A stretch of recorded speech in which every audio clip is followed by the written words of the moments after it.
बढ़ते हैं राजस्थान विधानसभा आम चुनाव 2023 विधानसभा चुनावों के नामांकन का आज दूसरा दिन है। सुबह 11 बजे से दोपहर 3 बजे तक नामांकन दाखिल किए जा सक रहे हैं। आज 6 नवंबर तक नामांकन दाखिल कर सकते हैं प्रत्याशी, क्योंकि 5 नवंबर को रविवार होने की वजह से नामांकन दाखिल नहीं किए जा सकेंगे। 7 नवंबर को नामांकन प्रपत्रों की जांच की जाएगी।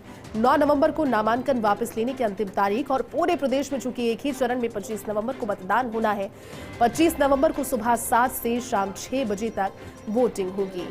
नामांकन का दूसरा दिन आज। कल नामांकन को लेकर के लगातार आपको अपडेट दी और तस्वीरें भी दिखाई। कई ऐसे विधानसभा सीट्स है, कई ऐसे क्षेत्र है जहां पर प्रत्याशियों की घोषणा नहीं हुई थी, और उस वजह से नामांकन में भी वो संख्या, वो जोश, वो चुनावी रंगत, नदारत नजर आई। लेकिन अब चूंकि धीरे धीरे पारा जो है चुनावी वो परवान चढ़ने लगा है, अब प्रत्याशियों के इंतजार भी खत्म होने को है, और ऐसे में विधानसभा आम चुनाव 2023 को लेकर विधानसभा चुनाव के नामांकन का आज दूसरा दिन। हमारे साथ सहयोगी विनोद जुड़ चुके हैं। विनोद, क्या जानकारी? आज दूसरा दिन नामांकन का लगातार अपडेट आप दे रहे हैं।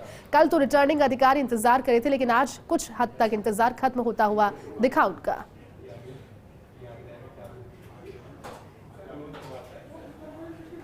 जी बिल्कुल, 1 बजे बाद 2 प्रत्याशियों ने नामांकन दाखिल करा है। आदर्श नगर से निर्दलीय प्रत्याशी हैं रियाजुद्दीन, जिन्होंने चौथी बार विधानसभा चुनाव में अपना भाग्य आजमाया है। इस बार वो मान रहे हैं कि वो विनिंग कैंडिडेट है। देखिए, जो भी पर्चा भरता है वो इसी आस और उम्मीद के साथ भरता है, चाहे वो निर्दलीय हो, उसे एक उम्मीद रहती है कि क्षेत्र के लोग उसके साथ हैं। और इस बार वो अपने विधायक से काफ़ी खफा हैं। 150 लोगों को यहाँ लेके वो पहुंचे थे, लेकिन 5 लोगों को यहाँ लाने की इजाज़त थी, तो वो 5 महिलाओं को लेकर आए हैं अपने साथ। 4 महिलाओं को रिटर्निंग अधिकारी के पास लेकर पहुंचे, और बातचीत में उन्होंने साफ तौर पर कहा कि चौथी बार मैं भाग्य आजमा रहा हूँ, इस बार भाग्य मेरा साथ देगा। और जोटवाड़ा से राइट टू रिकॉल पार्टी के एक साथी ने, प्रत्याशी ने चुनाव मैदान में अपना पर्चा भरा है, वो भी ये मान रहे हैं कि इस बार समीकरण बदलेंगे। तो बहरहाल आप कल से और आज दोपहर 1 बजे तक देख सकते हैं, मात्र 2 आदमियों ने, 2 प्रत्याशी मैदान में उतरे हैं। माहौल अभी बिल्कुल बन नहीं पाया है। जिस चीज़ का जयपुर को इंतजार है, जयपुर की जनता को इंतजार है, उन ढोल नगाड़ों का, उन शोर शराबे का इंतजार अभी शुरू भी नहीं हो पाया है। माहौल गरमाया नहीं है। हालांकि व्यवस्थाएं चाक चौबंद है, पुलिसकर्मी तैनात हैं, प्रशासन तैनात है, चप्पे चप्पे पर सुरक्षा का इंतजाम है, लेकिन उस चीज़ की दरकार है नामांकन के दौरान, उस शोर शराबे की, उस भीड़ की, उस रास्ते जाम होने का इंतजार जयपुर की जनता को भी है। कलेक्ट्रेट के चारों तरफ पुलिस का माकूल इंतजाम है, किसी भी समय समर्थक भीड़ के साथ आ सकते हैं, लेकिन ऐसा अभी तक दिखाई नहीं दे रहा है। बिल्कुल विनोद, और उस रंगत का इंतजार तो कर ही रहे हैं, लेकिन हो सकता है क्योंकि कल बुधवार का दिन है, और बुधवार के दिन से कहा जाता है किसी भी शुभ काम की शुरुआत, और इससे ज्यादा शुभ काम उन प्रत्याशियों के लिए क्या होगा। तो इंतजार तो हम इस चीज का कर रहे हैं कि कल बुधवार की शुरुआत के साथ में जो रंगत है वो और ज्यादा खुली हुई नजर आए। और क्या जानकारी विनोद, क्योंकि दूसरी जगहों की अगर बात करें, आप तो जयपुर की जानकारी दे रहे हैं, लेकिन जयपुर के आसपास के क्षेत्र में जयपुर की 19 विधानसभा सीटों को छोड़कर दूसरी जगह पर नामांकन को लेकर भी इसी तरह की तस्वीर है, या फिर जयपुर में ही, क्योंकि आप लगातार अपडेट दे रहे हैं वहां पर इस चीज को लेकर तो कोई डाउट नहीं है ना विनोद? क्योंकि फॉर्म कल आप बता रहे थे एक बड़ा फॉर्म है, और हेल्प डेस्क के जरिए ही वहां पर लोग लेकर तो जा रहे हैं, लेकिन फॉर्म फिल कर पाने में कहीं कोई कंफ्यूजन तो नहीं हो रहा है?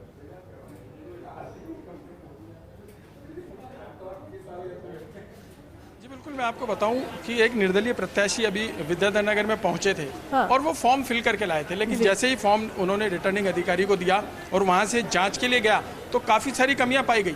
अब वो वापस लौट गए हैं, बोला है कि कल फॉर्म लेके आऊँगा। तो ये चीज़ें लोगों के सामने आ रही है, प्रत्याशियों के सामने एक बड़ी समस्या ये आ रही है कि 20 पन्नों के फॉर्म को फिल करना एक भारी समस्या हो गया है। फॉर्म फिल भी केवल जो है एडवोकेट के सहयोग से ही फिल किया जा रहा है। वो स्वयं भर के फॉर्म कल ले गए थे, भर के लाए हैं, लेकिन आप वापस वही समस्या आ गई है। हालांकि देखिए, जिला प्रशासन ने इस बार 20 पन्नों के फॉर्म को बांट दिया है।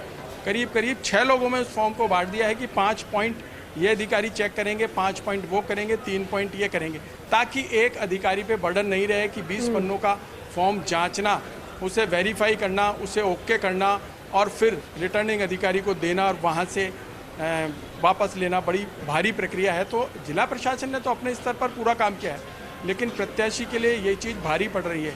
जिस तरीके से वो निर्दलीय प्रत्याशी यहाँ आए, उन्होंने फॉर्म दिया, उसके बाद की जो प्रक्रिया रही वो काफ़ी उलझाने वाली थी, और इसी के चलते लगता है कि फॉर्म देने वालों की संख्या कम हो गई है, और मात्र 2, एक निर्दलीय और राइट टू रिकॉल पार्टी से जो साथी हैं वो यहाँ आए हैं।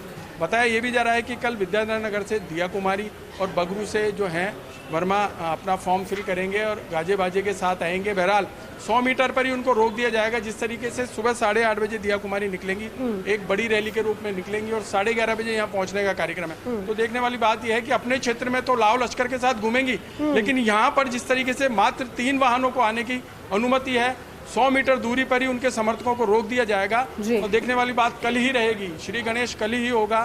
पूरे तरीके से नामांकन का जोश कल देखने को दिखाई देगा, जब एक साथ भारी संख्या में नामांकन यहाँ पहुंचेंगे और पार्टी प्रत्याशियों के नाम आज सामने आ सकते हैं। कांग्रेस बीजेपी की सूची भी थोड़ी देर में जारी होने की उम्मीद है।